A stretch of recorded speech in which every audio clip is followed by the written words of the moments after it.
Welcome back to the Communication Queen podcast. It's been a minute. In this episode, we talk about the power of taking breaks when it comes to your visibility and how to reignite a visibility strategy after taking some time off.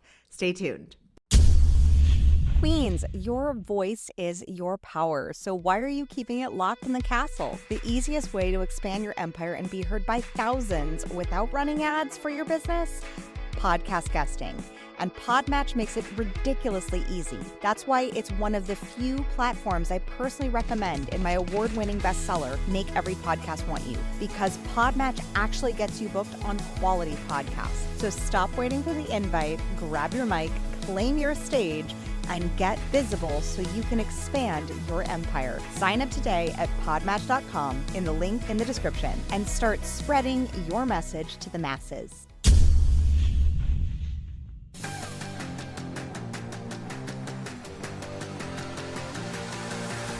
Welcome to the Communication Queens podcast for the visionary leaders, speakers, service providers, and podcasters who are looking to stand out sharing their story. I'm your host, Kimberly Spencer, former screenwriter turned master communications coach. On this podcast, I'll be coaching you on how to share your own transformation story so that you increase your visibility, influence, and income on podcast interviews. Let's get Hello and welcome back to another episode of the Communication Queen podcast. I am so excited to be back here with you. It has been 5 months since we have been off the mic, technically, in podcast land. That means this podcast went into, gasp, being inactive. And in this episode, I wanted to share not only how to reignite your visibility strategy after a break, because I honestly think visibility breaks are necessary. We are people first, not personal brands. Like personal brand, you're a person first. So when life starts lifing, as it does, there will be times where breaks and intentional breaks to regain clarity and reignite your visibility strategy with purpose, with intention, are necessary. And I've taken a few breaks with my podcast, Crown Yourself, a couple times. And yes, the numbers dropped. And yes, that's not the reason why I do it anyways. It's like, you have to look at what is the purpose for the break and what is the purpose for coming back. And so to give you a little backstory as to what stimulated this pause, we were in this intense lead up to the launch of the book, Make Every Podcast Want You. And the bestseller status, getting it featured in New York Times Square, on the billboards, speaking at masterminds, back-to-back speaking engagements, all while I was also pregnant. And I didn't know I was also borderline anemic and struggling with health. And in my 2 past pregnancies, I was fine. I was working out consistently. And when I started this pregnancy, I was 8 weeks, maybe even 10 weeks into 75 hard, like consistently doing that for the first, basically almost the first trimester. But then second trimester hit and you're supposed to have this like extra burst of energy. And not only did I not have the extra burst of energy, I was exhausted walking upstairs and I was like, something's off. I got tested for iron, low ferritin levels, all the things, 2 points away, 0.2 points away from being anemic. And I was like, I got to fix this because I want a home birth. And we ended up having a massive pivot in our business, going from done for you services as an agency into a consultative model.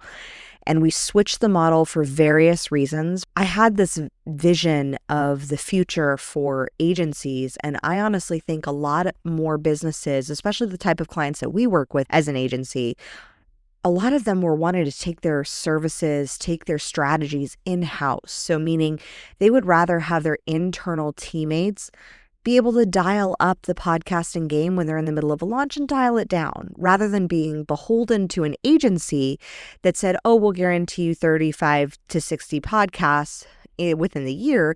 And then after about 20, we were experiencing our clients saying, hey, I'm a little burnt out because we've gotten clients, we've gotten referrals from this process. And now we're trying to fulfill on those. So we actually have increased the workload and I still have these other podcasts and I'm not really feeling it. And it was hard for me as a business owner to be able to listen to that and listen to the feedback from our customers and our clients and be like, well, yeah, but we're still down for a contract for 10 extra podcasts. And they're like, I'm tired, I'm burnt out. And honestly, I was at the point as well where I was like, I'm tired. I'm a little burnt out as well because my body was undergoing pregnancy changes and lots of change. So honoring the space of that change, I started to look at everything with a really fine-tooth comb and look at like what was really A, bringing me joy, and B, in alignment with my own personal leadership strategy, both through astrology and human design, and then also looking at what are the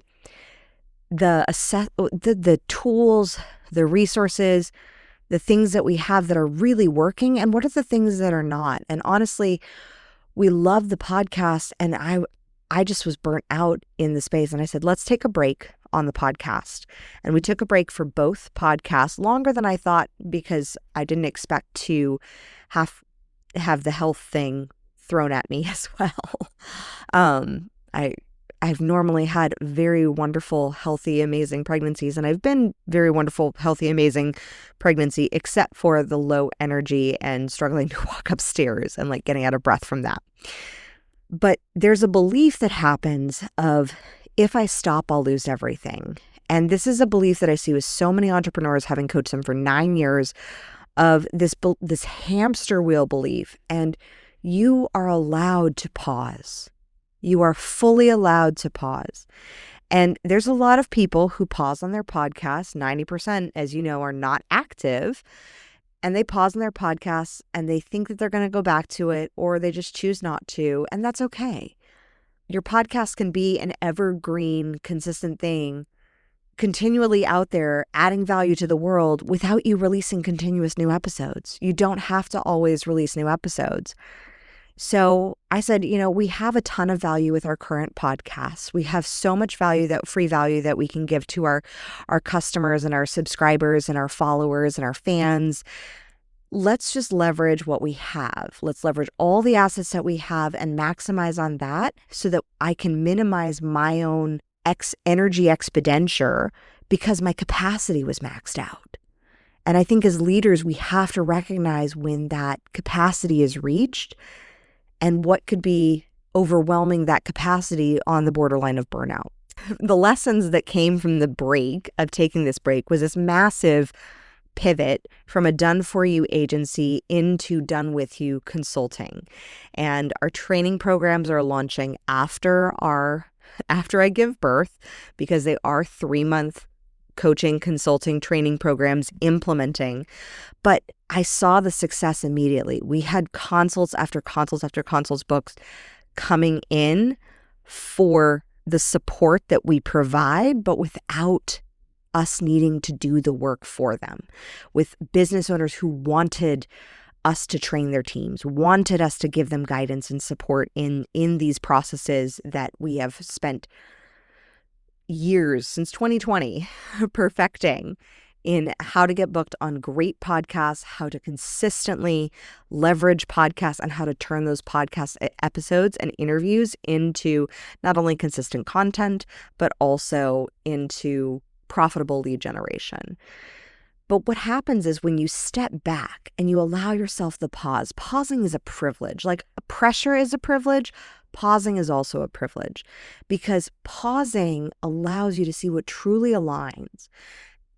And I encourage you to do the same. Whether it's like now in my schedule, what I didn't have before was a weekly CEO date. And I had CEO time, but I needed a day. I needed a whole day to be able to look over what are the things that are aligning? What are the initiatives that are working? What are the programs that are really serving, and what is not? And to give you some total real talk, you also have to be able to discern what is a fear-based break and what is a strategic pause. And what is a fear-based, oh my gosh, I'm going to close this down, I'm going to run for the next shiny object. And what is saying, hey, I'm seeing the data. And this is why in my coaching program for our Queen Bee curriculum, I always have a session with my leaders on data because feelings fluctuate. Data doesn't lie. And when you look at the data and you're like, are we hitting numbers? And if we're not, if we're trying something, the definition of insanity is repeating the same thing and expecting a different outcome. So if you're trying and you're trying and you're trying, you're like, this should work, but it's not, and literally the numbers are not showing it working, then pivot. Just have a strategic pivot. But you will never know unless you take the time to pause and reflect and look at the data.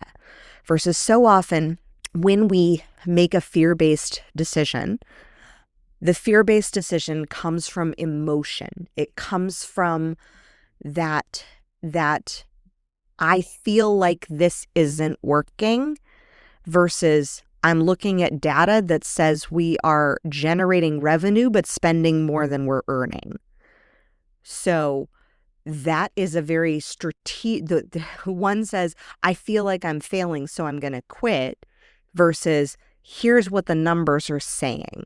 And when you look at what the data is saying, and this is why in my first coaching program, way long ago, when I first started doing body image and wellness coaching out of my Pilates studio back in 2014, I would have my clients bring to me the data. I'm like, show me the facts, because facts don't care about your feelings. Facts are the facts. And that's what you can work from the facts. It comes from, you can make new decisions from a place of acceptance from the facts, but you got to look at the facts. You got to look at, there's no insinuation. There's no, maybe I could be doing this. It's like, no, what are you actually doing? What's working? What's not? To give you an example in weight loss, right? When I was training for a marathon, way back when 2012, I think 2011, 2012, when I was training for my first marathons, I was training, 2011 happened, I kept training, I did amazing, ran it, crushed it, phenomenal experience. I didn't realize that when I backed down on my training a bit, I was still consuming the amount of calories that you do when you're training for a marathon. The same is true in business. You have to look at the amount of calories that you're consuming from OPEX spending, or it's more of like the calories that you're burning. It's actually kind of flipped on its head when it comes to money. But you have to look at what's being expelled and what's actually being consumed. And it was when I looked back in the marathon days with weight loss that I was like, oh, I feel like I've gained a little bit of weight. And it was never a fear-based thing. It was just like, I feel a little heavier. My clothes are a little tighter. I'm having trouble pulling my jeans over my butt. When I looked at the data, I was like, oh, it's because I'm eating 300, 400 extra calories a day that I normally used to burn off doing a 3 to 5 mile run every day. Very different. So you got to learn how to look at the data and what are the data points that really matter that allow you to make strategic pauses. And for me, the data that matters, it's not followership. I was having a consultation with a client and she was like, I'm working with this person who helps get visibility. He's working with this guy who has like 3 million followers, And I just pull it up on my computer and I have some software installed that allows me to see beyond the data of like what surface people see, what you see on the surface of followership. And I'm looking at this guy with like 3 million followers and I'm like, his engagement rate is 0.04%.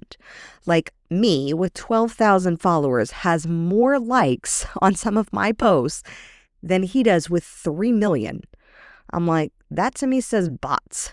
So follower numbers don't really count. They're total vanity, just like revenue. Revenue is a total vanity number. Being able to look at the data of like, what is the profitability of the project? What is the engagement project? What is the click-through rate of the people who are engaging and jumping into your products and programs? Those are clear-cut data points that you can look at. Those are things that you can make a decision based off of, not just like, oh, look at how many subscribers I have to my podcast. That's vanity. For me, A profitable podcast comes from looking at the data. Does this actually map out? A profitable visibility strategy says, is the data actually showing that I'm getting reach? Is the data actually showing that I'm getting click-throughs? So then once you've done the data analysis, and this took months, guys, like this is why it's been 5 months off the mic, because I was in a deep dive into every little nook and cranny of both of my businesses, as well as personally as well, for our investment accounts, for our children, for preparing to bring another child into this world.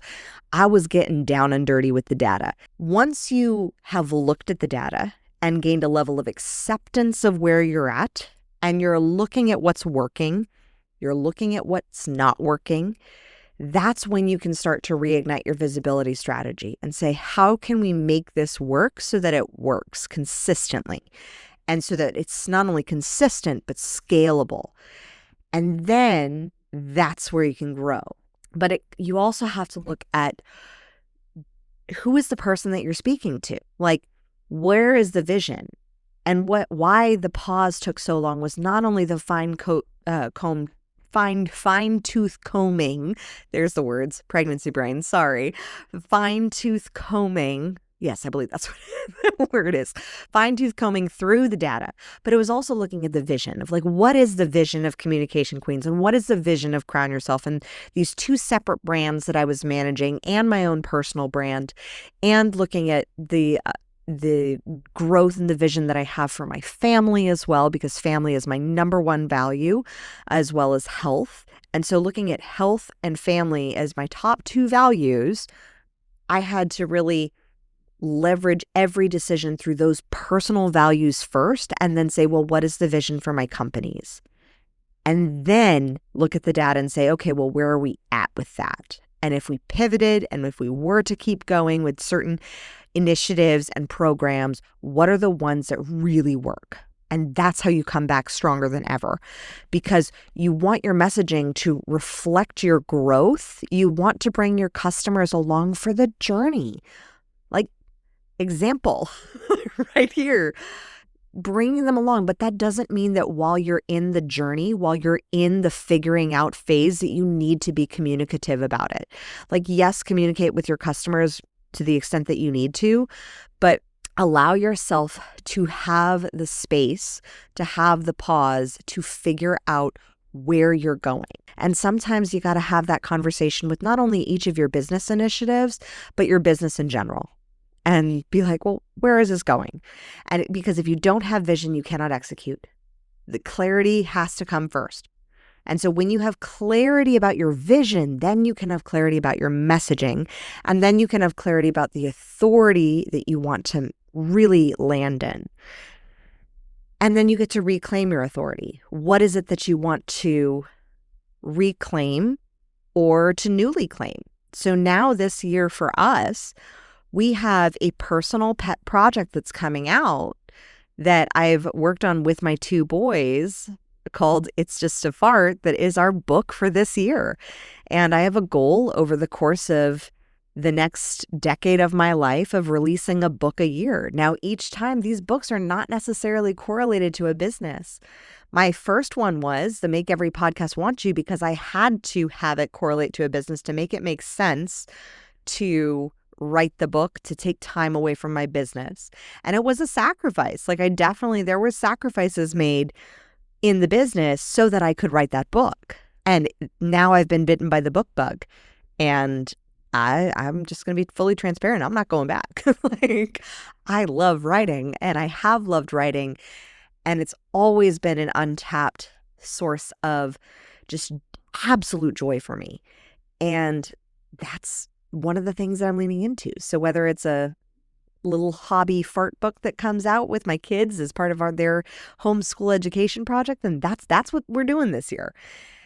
And I'm going to leverage podcasting and everything from my book in order to grow and scale and get that book out into the world, which, by the way, I'll leave the link in the comments if you're like, oh my gosh, I have kids. They love talking about farts and poops, and I need that book for my children. The link is in the comment. Just go to itsjustafart.com. But the strategic break is so necessary because it's from that space that you have clarity. But when you are choosing to come back from that visibility break, you get to come back how you want to come back. Because visibility isn't just about being seen. It's about being seen when it matters most. Breaks allow you to build better with more clarity versus so often, especially founders and entrepreneurs who scale fast, and I've seen this and I've done this, eventually you're ending up with so much duct tape that you're like, oh crap. Quick pause, Queen. Can I let you in on a little secret to our back-end brilliance? It's Kajabi. I've been using Kajabi since 2018, before Communication Queens was even born, and it's been my ride or die for launching offers, automating emails, hosting courses, and now running this whole podcasting empire. If you are ready to reign online with simplicity, sovereignty, and zero tech drama, start your 30-day free trial of Kajabi. The link is in the description. Click it below. Seriously, it's the queen's choice for building an online empire. I remember back in 2016, I was at Entrepalooza, which it was this software that I used for my coaching business back in 2016, and I saw Sophia Amoruso speak. And she was taught, like, this woman, I am so in awe of her because that season, at that time of her life, she was going through absolute hell. And she talked about the duct taping of her business of Nasty Gal, that there was just so much duct tape. And I remember her using that metaphor, and it made so much sense, but I hadn't yet scaled fast enough to see that. Now, having been in the position where I'm like, yeah, I get the duct tape. And you see, unfortunately, the more inflow that you have, if you were to think of pipes, and like duct tape will hold for a while, but after a while, you got to go in and actually just fix the pipes to allow for the greater flow to flow through.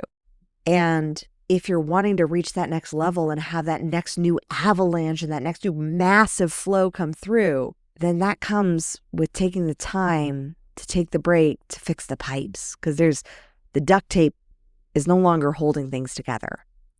So when you have the ability to take that break and to allow for that routine maintenance, I think of a break almost like stopping for gas. I used to hate stopping for gas. It bothered me to no end. I would push my car, every vehicle that I had, until like the bleakest moment of fumes, where I would then pull into the gas station. And while I'm not the biggest fan of how you do anything is how you do everything, that was how I was doing a lot of things, quite frankly, in my business, is I would push myself to the brink of fumes, and then I would stop and refuel. And while that can work for a while, it does also work to wear down the car versus regular, consistent, systematized maintenance allows for the car to have greater longevity. And one of my values that shifted was less of this, and this comes from, I think it comes from maturity in business, but also it comes from just growing a family, is that those short-lived ambitions of like, let me just push harder, let me do this, knowing that in the long run it's going to burn me out. I can't afford to be burnt out as a leader, or for my kids, especially for my kids, since family is such a high value for me. They deserve better. And so it was once I filtered my actions, my habits, through my internal values filters, which is something that I teach leaders to do in our coaching programs for Crown Yourself, our sister business. Once I filtered my decisions and my habits through that, I was like, I am not going to just keep adding duct tape until the pipe bursts and then it's really a problem and I need to solve it and fall into urgency. I'm going to allow for strategic, systematized, routine maintenance, and letting it be okay to take those pauses and breaks. And the same is true with any project and any initiative that you have, including your visibility strategy, including your guest podcasting appearances, including having your own podcast. Take the time. I recommend actually weekly for a full CEO kind of review. But even a project by project basis, if you have 4 initiatives, let's say you have social media, you have the podcast, you have your sales strategy, and you have your customer retention and delivery strategy. And you have those 4 strategies every month making the time to reflect, not to take a break necessarily from implementing, but to allow you to take that break in your schedule, then make it just as important as those meetings and other appointments that you have, so that you can return with purpose, so that you can really assess the maintenance of, is the strategy working for me? Is it not? Do I need to ask for help? Do I need to ask for support? Do I need to pivot? That's where you get the space in your week to have those consultations with yourself. And if you need support in asking those questions and in what questions to answer and in where to look in your business, then definitely click the link below and book a visibility strategy consult with me. And I would love to look at that strategy with you to see what's working, what's not, where you can double down, and where you can let go of some things because they're just not working. Or if you really love them and you want to bring them back and you're like, they're not working, but I want them to work, finding a strategy that's in alignment with who you are and how you're designed to lead in this world, so that you can go forth and conquer like the absolute queen that you are. With that, I would love to know, what did you love about this podcast? How do you navigate your own visibility breaks? Let me know in a review, share this episode, or just DM me on Instagram at Communication Queens Agency.